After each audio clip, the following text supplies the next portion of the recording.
Hello friends, in today's video we will discuss in detail the Third Anglo-Maratha War which took place between 1817 to 1818 between the Marathas and the British East India Company. Let's start with the background of the Third Anglo-Maratha War. Look, we saw in the previous video that Maratha Peshwa used to expand Maratha Empire with the help of Maratha Confederacy, and whenever he used to go for any battle or expedition, he used to keep Pindaris with his army. Pindaris used to be basically plunderers who used to participate in any battle or expedition like mercenaries with the Maratha army. Mercenaries means that these people did not charge any fees from the Marathas. Rather, after winning the battle, they used to recover their share by plundering that place, and they had this approval from the Marathas. These Pindaris were not from any one religion, caste, or class. There were all kinds of people like Hindus, Muslims, Afghans, upper caste, or lower caste. But what happened was that after the Second Anglo Maratha War,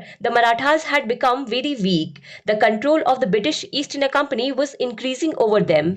And in such a situation, when the Marathas were not doing any new expedition, the Pindaris were also unable to get any work from the Marathas. Now, due to not getting regular employment, they started plundering the surrounding territories. During this, they also plundered the territories of Nizam of Hyderabad, Nawab of Carnatic, Malabar, and the British East India Company. Disturbed by this, Lord Hastings, the Governor General of the British East India Company, attacked the Pindaris in the year 1817. But the attack on the Pindaris was like an attack on the sovereignty of the Marathas.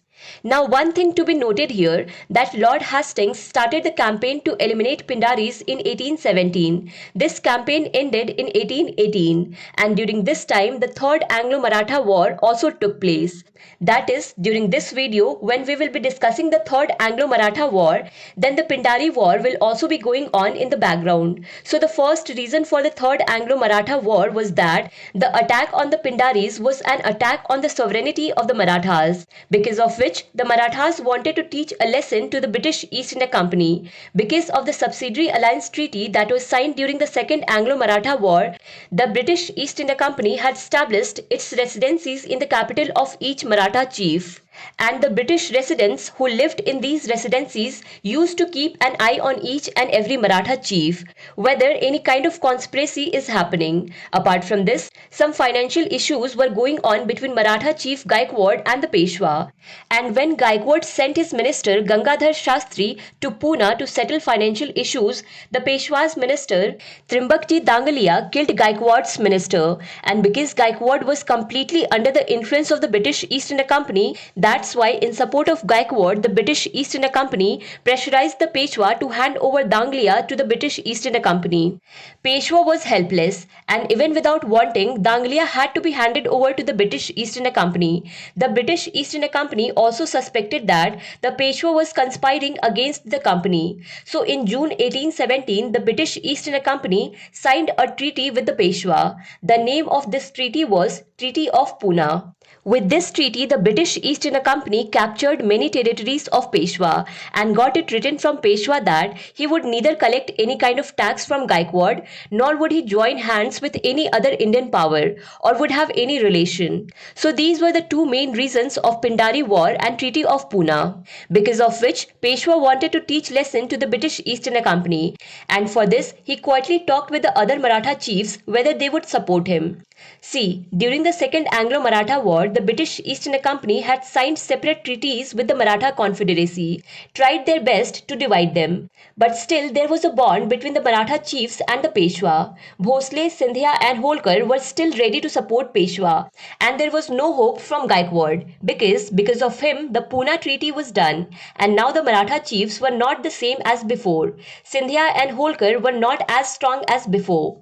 And at this time Peshwa had the biggest responsibility on his head, and this was the time when Peshwa appeared in a new incarnation. Peshwa started preparations for war, and these preparations were being done secretly so that the British residents would not know. Peshwa emptied his treasury and raised a big army. Apart from this, Peshwa also gave money to other Maratha chiefs so that they too can do their preparations. Peshwa and Sindhya were engaged in connecting other kings in this campaign. Messages were also sent to the Sikh ruler Maharaja Ranjit Singh and the kings of Nepal. But while doing this, Scindia was caught, and in November 1817, the British East India Company signed a treaty with Scindia, the Treaty of Gwalior, where the British East India Company took Scindia with them against Pindaris. Scindia had to accept this under compulsion. And in this way, Scindia was neutralized. Now he was not in position to support the Peshwa, so Scindia and Gaikwad were out of the game. Now Bhosle and Holkar were left. Bajirao thought that before anyone else was caught, start the war. He set fire to the British residency in Pune, and thus in November 1817 the Third Anglo-Maratha War started. Appa Rao Bhosle did the same thing in Nagpur. After this, Bajirao too had an eye on the British camp of Kharki. He attacked Kharki, and at the same time Bhosle and British East India Company also came face to face in Sitbaldi. But the result was not in favour of Marathas. Peshwa was defeated in the Battle of Kharki and Bhosle in the Battle of Sitbaldi. After that, in December 1817, now it was turn of the Holkars. Holkars attacked Mahidpur and British East India Company, but even here Holkars were defeated, and the British East India Company signed the Treaty of Mandsaur with Holkar. After the Battle of Kharki, Bajirao too ran away from there and reached south, and the British East India Company was afraid that he would return from there and attack again. That's why the British East India Company sent more forces towards Pune. One such British troop was coming towards Pune, and on the way they stayed at Koregaon to spend the night. Peshwa attacked this troop. This battle is famous by the name of Battle of Koregaon. Here also Bajirao too was defeated and ran away from here too. After this, from February 1817 to June 1817, Bajirao too kept running here and there to save his life. The British East India Company had made full preparations to surround him. Bajirao too's army was also completely demotivated and had left him. Ultimately, in June 1818, Bajirao too surrendered and the Peshwaship was abolished. Third Anglo-Maratha War ended. All the territories that were captured in this war were made part of Bombay Presidency. The place where the forefathers of Bajirao II ruled for decades, he was removed from that place and sent to Bithur, a small village near Kanpur. This was done because the British East India Company wanted to set an example in front of other kings of India that after signing the subsidiary alliance, if you conspire against the British East India Company, then this condition will be done. Apart from this, Pratap Singh, who was a descendant of Chhatrapati Shivaji, was given Satara. After this, Bajirao too spent his life on the pension of the British government.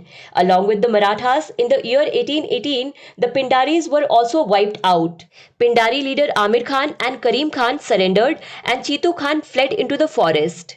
To understand Indian history and Indian polity in detail, do follow Bookstawa playlist. Link is given in the description box. Thank you for watching Book.